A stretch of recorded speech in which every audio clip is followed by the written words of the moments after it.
Hi everybody, Mike Wendland here. How would you like to be able to camp for free in a beautiful spot? Well, coming up, an interview with Campskunk will tell us just how to do that. So, thanks for being with us. Hey, Mike. On a rainy day in Montana.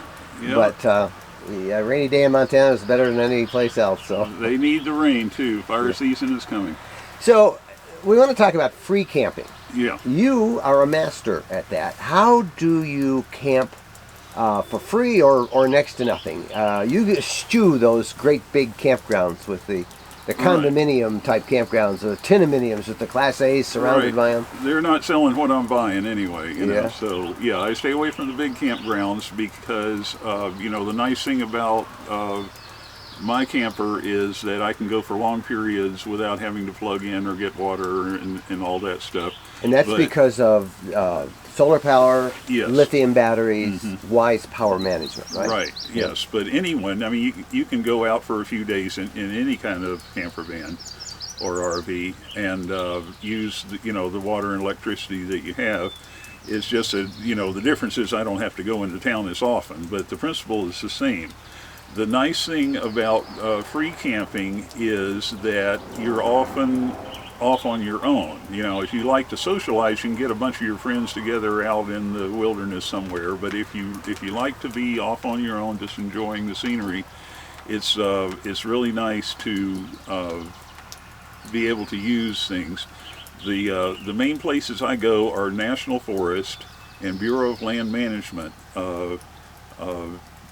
areas. They all have a policy where it's what's called dispersed camping. You just go out on the Forest Service roads or whatever and find a place and set up. It's very nice and it's really safe. All the burglars are in town, so you're out there by yourself, which is a good thing most of the time. So describe these campsites. I mean, what are you seeing? What are they like? What do they have fire pits, for example, or No, the first thing to do is check on the rules about where you're going. If the best place to do that is at the ranger station at a national forest. If you go to the ranger station, you get what's called a motor vehicle use map. They hand them out. It's for all the people with ATVs and so forth, but it's more importantly for us, it has all the dispersed camping areas marked. There's usually dots along the roads where dispersed camping is allowed. And you need to go over the rules. Some say you have to, stay a certain number of yards away from the road, or you have to be so many yards within the road. Check their fire regulations with them at the time. They change over time depending on, how dry it is and things like that. I personally don't do many fires. There's not going to be fire pits and so forth. Sometimes you will find fire rings, which are, a bunch of rocks where somebody's had a fire before, and if it's okay to burn at the time you're out there, then go ahead and do it. But if it's not, don't start a fire out in the National Forest. That's how many very large and expensive and dangerous fires got started. So you stop at the headquarters and ask them, or I suppose there are some apps, the Allstays app, which we're a big believer in. They list many of those. Right. What I do is I go on, each National Forest has their own website, and you can usually go in there and download these maps. And also look at the current bulletins about what the fire dangers and other, closed roads and other current conditions are. You don't even have to drive to the ranger station unless you want to. Most of these things are available online. Now, each national forest is different and they have a different setup, so you really have to, Google the national forest you're looking at. So you would say it's the Huron National Forest. Yeah. You would look up Huron National Forest. Right. Look at the maps, download the maps. You'd find, and you can even search on that site for dispersed camping. Yeah, there's usually a tag, like maps and publications. Look for the motor vehicle use map there. There's going to be a tab for for camping and recreation, or something similar, and you can find what is available there. The information will be there. It's organized differently in each National Forest website. And most of these are free websites. Right. Or free website, but free camping sites. Yes. Free camping. Yeah, there are. I've got a senior pass, and sometimes that makes a difference. The actual campgrounds are very, very low price, $5, $8, something like that. And the campgrounds are they often have a picnic table, for example, and Yeah. they have they're a little flatter, a little carved out, and Yeah. you might have those all to yourself. Yeah, and sometimes they have water. You know, if you need water, there'll be an old hand pump or something like that, and you can get water at the campsites and then go off to the dispersed camping areas nearby and set up. Campskunk, how much do you spend a month on camping? Well, I spent a bunch this past month because I just got back from the Pacific Coast Highway, and I was over there during June, and you know, it got busy. So in order to sit there and look at the ocean, I will actually pay $17.50 a night at Kirk Creek, and you know, things like that. That's pretty cheap. Most campgrounds are $30 a night now. Oh yeah, or more. I would get murdered. I can't afford $1,000 a month for campsites. You can get real housing for that kind of money. But the thing about this is that, like, from now on for the next month or so, I will be running around the national forest in here, Montana, Wyoming, and so forth. I anticipate I will probably pay nothing for the campsites for the next 30 days. I spent a couple $100 last month. Now you post on our Facebook group often the photos of your locations, and they're spectacular. There's running streams 10 feet from the back of your RV. People see those. Those, of course, are the ads that the RV manufacturers want us to see. The reality is, if we can just put, is most campgrounds, organized commercial campgrounds, are anything but wild or anything but really natural. There's very little natural beauty out there. Right. They are trailer parks with That's expensive right. RVs. So you have a little rectangular site, and you know, and there's your electricity and your water. That's what you came there for. But that's it. You're out in the middle of a field somewhere With a bunch of other people. Yeah. Your type of camping, free camping or very, very inexpensive camping, is widely available. People don't realize how many sites there are that they can choose from, even near their home, wherever they are. East Coast is a little tough, right? But the Midwest and the West in particular, many spots. You're driving by these things as you go from commercial campground to commercial campground. I mean, you're driving right by them. All you need is the information that tells you where they are and how to get to them. And they are much better. They're much cheaper. And if you can get by without hookups for a day or 3 or 10, so much the better. How often do you see people when you are out there in your dispersed camping sites? I have gone. Some of them are you won't see people. I mean, you're the only one there. Nobody knows you're there. You're back in the woods, so you'll go a week or so. Now, you know, you can see people driving by. You know, if you're within, a sighting distance of a road, you'll see people drive by a few times a day.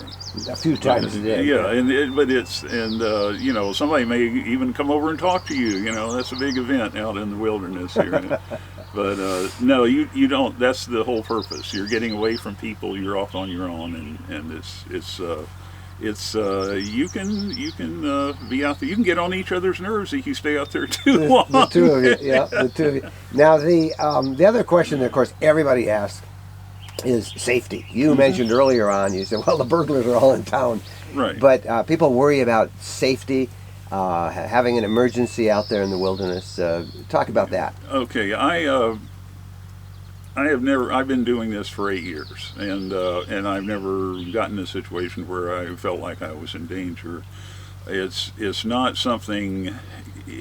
It's people get anxious. It depends on how you define safety. I define safety as being away from bad people, and some people define safety as being surrounded by, you know, a bunch of people that will help them out. And no, I don't really worry about it. I have internet connectivity. You know, in an emergency, you know, both of us can drive the rig and get into town for medical help if we need it. It's you know, I don't really see it as a big problem. It's actually safer, isn't it? Yes, my blood pressure. Camping? Yeah, my blood pressure goes down as soon as I get away from town, and so yeah, that's, if you look at the crime statistics, they're all in the cities. You know, there's not much. You know, as long as you know, keep your rig locked up at night and things like that, you shouldn't have to worry. What about animals, wild animals, particularly out here in the West? We have grizzly bears and lots of black bears, yes, and moose. Yeah, that's a lot different. That's where I see people get into trouble, and the main reason they get into trouble is they drag a bunch of food outside of their camper and spread it all out on the table, and of course that attracts animals. You know, the saddest case I heard of recently was someone took a watermelon and put it out on their picnic table in Yellowstone and cut up this watermelon, which of course a bear can smell 3 miles away. And the bear showed up, and you know, they had to destroy the bear. You know, it was bad food management. That's the main thing. You know, keep all your food inside your unit. You know, picnics are really nice, but do them in parks. Don't do them in the wilderness. Okay. Because you don't have a lot of control over the guest list, if you know what I mean. So, we talked about the wilderness camping, dispersed camping on U.S. Forest Service land, on state forest land. Yeah. What about the other free spots, the Walmarts, the Cabela's, the Cracker Barrels? Okay, yeah, that's different, because that's when I'm just traveling. If I want to go from one side of the country to the other, and I'm traveling through, I want to stop for the night, and I don't want to spend $30 for 8 hours of nothing, you know. Yeah. So what I will do, I go to, you know, RVparking.com, which is a subscription website. It costs $25 a year. But it actually costs me nothing, because I always report on new sites and update old sites, and they give you credit for that. So, you know. And that site is RVparking.com? Yes. I'm a big believer in the All Stays app, particularly the All Stays Pro app. Which I'm not a smartphone person, so I'm still on a laptop. That's why I like this the All Stays, the Pro version, because you can download it to your laptop or your tablet. And also, you can even when you don't have internet connection, you still have access to the data is still and there. they even list if there's a good cell phone signal. So there's a lot of research. We'll put links to them all up there for people to see. But now, who is this type of camping for? What RVs can't do it? Okay, this is for self-contained units. If you're going to stop overnight in these places, which are like, you know, big box stores and other you know, truck stops and things like that, you're not camping, you are parking.